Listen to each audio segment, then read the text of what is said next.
Start. Okay, this is new Bajaj 150cc V. It's made from the Indian first air freight carrier INS Vikrant. The invisible metal is based on this tank.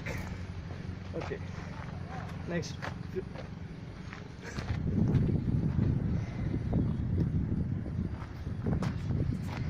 Broad nitrox suspensions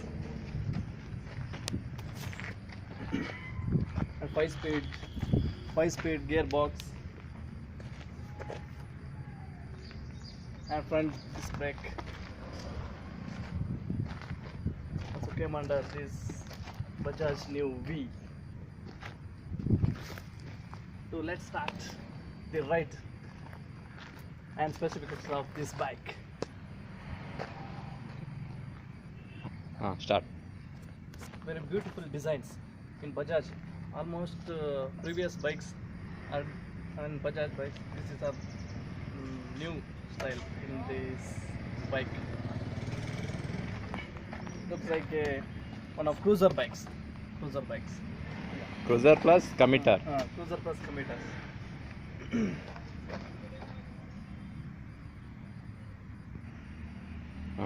Okay, let's start the ride. Okay, ಈಗ Bajaj V ಅನ್ನು ride ಮಾಡ್ತಾ ಇದ್ದೀವಿ. ಇದರ specification, riding enjoyment ಯಾವ ಥರ ಇದೆ ಅಂತ ಬನ್ನಿ ಚೆಕ್ ಮಾಡೋಣ. ಓಕೆ, ನಮ್ಮ ಜೊತೆ ದಿನೇಶೊಂದಿಗೆ ಈಗ ರೈಡ್ ಸ್ಟಾರ್ಟ್ಸ್. ಸೌಂಡು ಸ್ವಲ್ಪ ಬುಲೆಟ್ ಮಾದರಿಯಲ್ಲೇ ಸ್ವಲ್ಪ ಹೈ ಸೌಂಡ್ ಬರ್ತಾ ಇದೆ, ಮತ್ತು ಕೆಲವು ಹಳೆ ಹೀರೋ ಹೋಂಡಾ CD 100 SS ಆ ಥರನೂ ಸೌಂಡ್ ಬರುತ್ತೆ.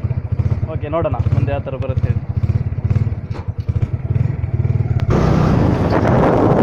ಈಗ 150cc ಇದ್ರೂ ಕೂಡ ಇದ್ರು BHP ಬಂದು 11 BHP. ಅದೇ ಪಲ್ಸರ್ 150cc ಇದ್ರೆ ಅದ್ರಲ್ಲಿ BHP ಗೊತ್ತಾಗಿದೆ. ಹಾಗಾಗಿ ಅದಕ್ಕೆ ಪವರ್ ಕಂಪೇರ್ ಮಾಡಿದಾಗ ಸ್ವಲ್ಪ ಪವರ್ ಕಮ್ಮಿ ಇದೆ. ಅದು ಮಾಡುವವರಿಗೆ ಇದೊಂದು ಆಗಿದೆ. ಕೇವಲ 77,000ಕ್ಕೆ ಒಂದು ಒಳ್ಳೆ ಬೈಕ್ ನೀಡ್ತಾ ಇದ್ದಾರೆ ಬಜಾಜ್ನವರು. ಓಕೆ, ಒಂದು ಉತ್ತಮವಾದ ಒಂದು ಎಂಜಾಯ್ಮೆಂಟ್ ಸಿಗ್ತಾ ಇದೆ ರೈಡಿಂಗಲ್ಲಿ. ನೋಡೋಣ, ಈಗ 5th ಗೇರಲ್ಲಿದ್ದೀವಿ. 5th ಗೇರ್ ಕೂಡ ಒಂದು ಯಾವುದೇ ವೈಬ್ರೇಷನ್ ಇಲ್ಲ, ಚೆಕಿಂಗ್ ಇಲ್ಲ, ಒಂದು ಉತ್ತಮವಾದ ಕಂಫರ್ಟ್ ರೈಡಿಂಗನ್ನು ನೀಡ್ತಾ ಇದೆ.